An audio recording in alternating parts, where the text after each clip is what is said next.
So hello everyone, कैसे हो आप लोग। आई होप आप लोग बहुत अच्छे हो गए। बहुत दिन हो गए वीडियो अपलोड नहीं की, सॉरी फॉर दैट। तो आज मैं आपसे कुछ बातें शेयर करने वाला हूँ। बहुत सारे डीएम्स आ रहे थे कि प्रियांशु भाई, मेरा फर्स्ट डे जो कनाडा में होगा कैसा होगा, मुझे बहुत डर लग रहा है। मेरा कोई रिश्तेदार नहीं है यहाँ पे, मुझे कौन पिकअप करने आएगा, मुझे अकोमोडेशन कैसे मिलेगी। तो ये वीडियो का मोटिव जो है आप लोगों के साथ थोड़ी सी बातें शेयर करना है, क्योंकि एज ए फैमिली मैं आपको फैमिली मेम्बर ही मानता हूँ। मेरी यूट्यूब फैमिली की जो कम्युनिटी है आप लोगों से बनाऊँ, तो मेरी ड्यूटी बनती है आप लोगों को अपने बारे में बताना। बेसिकली आपने मेरे बारे में सुना ही है, या आपने मुझे अगर वीडियो मेरी देखते आ रहे हो लॉन्ग टाइम से, तो आपने नोटिस किया होगा कि किन किन परेशानियों से मैं गुजरा हूँ। बहुत ही ज़्यादा परेशानियों से गुजरा हूँ। अपने पहले दिन की बात करूँ तो मुझे ये तक नहीं पता था कि मुझे कौन लेने आएगा। इस आस में था कि कोई ना कोई रिश्तेदार ही हेल्प कर दे। फ्लाइट जब उड़ रही थी दिल्ली इंटरनेशनल एयरपोर्ट से, तब भी मैं वरीड था कि मैं एयरपोर्ट पे अकेला तो नहीं रह जाऊंगा, कोई पिकअप तो कर ले मुझे। मैं समझ सकता हूँ जितने भी स्टूडेंट्स आते हैं उन लोगों के मन में ये डर रहता है, और वो लोग सोचते होंगे कि पहला दिन कैसे गुजरेगा, और वो डर होना भी ज़रूरी है। मुझे भी था। अपने बारे बात करूं कि 2019 में मई को जब मैं आया था यहाँ पे, 6 अप्रैल की मेरी फ़्लाइट थी, मैं अकेला था। मैं अपनी फैमिली में एक पहला इंसान हूँ जो दूसरे देश आया है।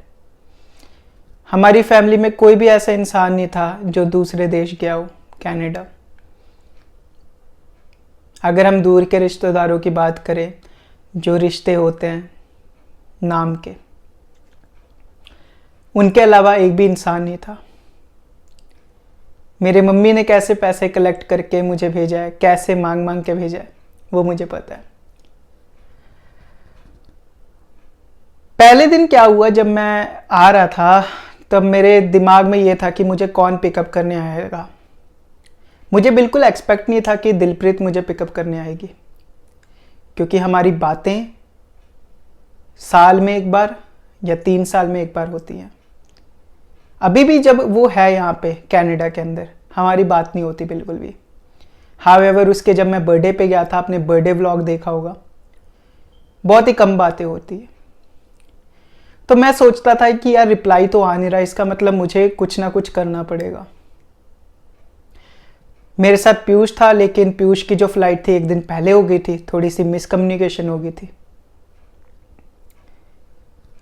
दिल में थोड़ा सा डर था,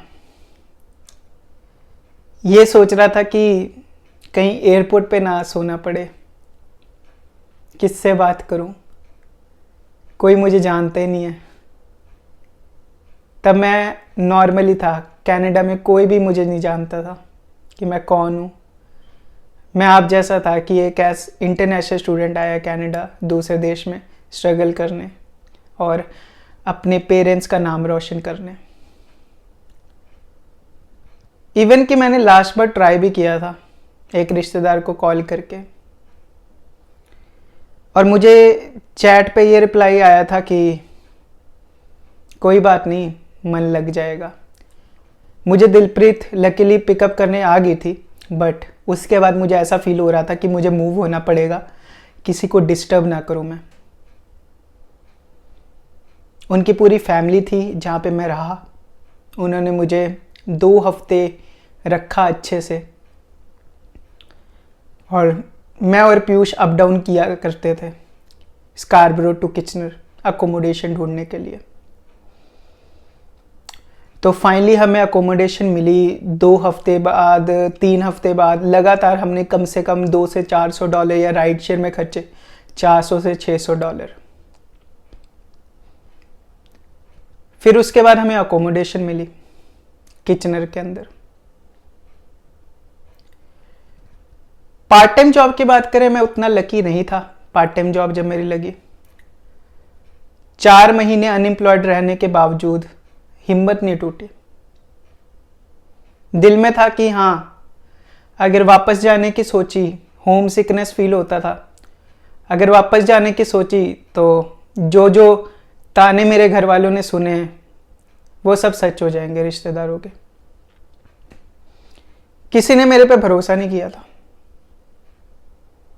मेरे माँ बाप के अलावा और मेरी मासी के अलावा जो यूएस में रहते हैं। सबसे ज़्यादा थैंकफुल उनका, बहुत ही ज़्यादा मदद की उन्होंने।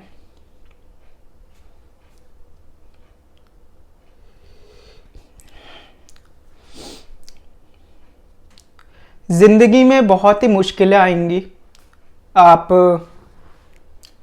फील करोगे, अंदर से टूटा हुआ फील करोगे। आपको ये फील होगा कि आपके साथ कोई नहीं है, आप अकेला फील करोगे और मुश्किलें आएंगी। कोई भरोसा नहीं करेगा आप पे, मजाक उड़ाया जाएगा आपका, लेकिन आप टूटना मत।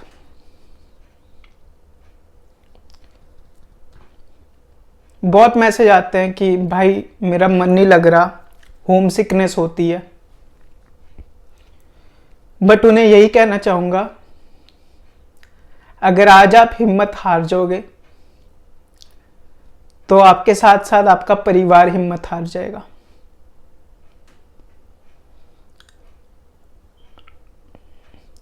आपको किसी तरह जितनी भी प्रॉब्लम्स आए उनका आउटकम देखना है कि ज़्यादा से ज़्यादा बुरा क्या हो सकता है। जब आपको आउटकम के बारे में पता लग जाएगा, तब आपको पता लग जाएगा कि ये प्रॉब्लम इतनी बड़ी नहीं है। अगर मैं वो प्रॉब्लम को ना सॉल्व करूं तो वो मेरे लिए बड़ी प्रॉब्लम हो सकती है। लाइफ को आप ऐसा ना समझना कि दुख ही दुख है, ना भगवान को कहना कि यार भगवान आपने मुझे ऐसी जिंदगी क्यों दी है। हमेशा ग्रेटफुल रहो और हिम्मत ना हारो। अगर आप हिम्मत हारोगे ना तो फिर नुकसान आपका होगा। ये दुनिया आपको क्रश करती रहेगी, ठीक है, बहुत ही ज़्यादा।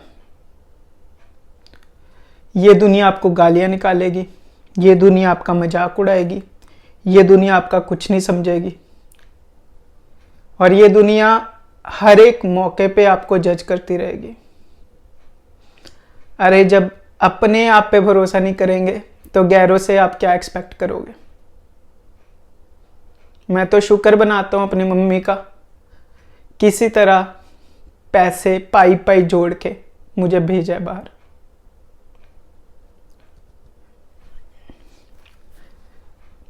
जर्नी इतनी आसान नहीं होती। बैक टाइम को याद करके हालत खराब हो जाती है गाइस। मोटिवेशन लो मेरे से और मेरे से प्रॉमिस करो, जो मर्जी हो, जो मर्जी हो, आप हार नहीं मानोगे, ठीक है। जो मर्जी हो, दुनिया में कोई भी प्रॉब्लम ना आए, आप हार नहीं मानोगे। अगर आपको होम सिकनेस होती है, कोई प्रॉब्लम होती है, आप हार नहीं मानोगे। बुरा टाइम है, निकल जाएगा। मुंह पे स्माइल रखो और कोई प्रॉब्लम नहीं आएगी, कोई भी नहीं।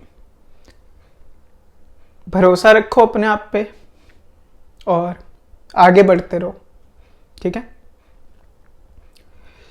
रोना इसलिए आ रहा है क्योंकि सारी मेमोरीज फ्लैशबैक हो रही हैं। सारी मेमोरीज फ्लैशबैक होती है ना, तो जो दर्द हुआ है, जो जर्नी रही है, क्या बोलूं मैं आपको। अगर मैं ऐसी जर्नी से इधर आ सकता हूं तो आप क्यों नहीं आ सकते। भगवान आप सबको खुश रखे। कमेंट डाउन में कमेंट कर देना कि आप हार बिल्कुल नहीं मानोगे। अभी बहुत ही ज़्यादा ज़िंदगी पड़ी है, आपको मुंह तोड़ जवाब देना है, ठीक है। कोई कुछ भी कहे, believe in your self. All the best.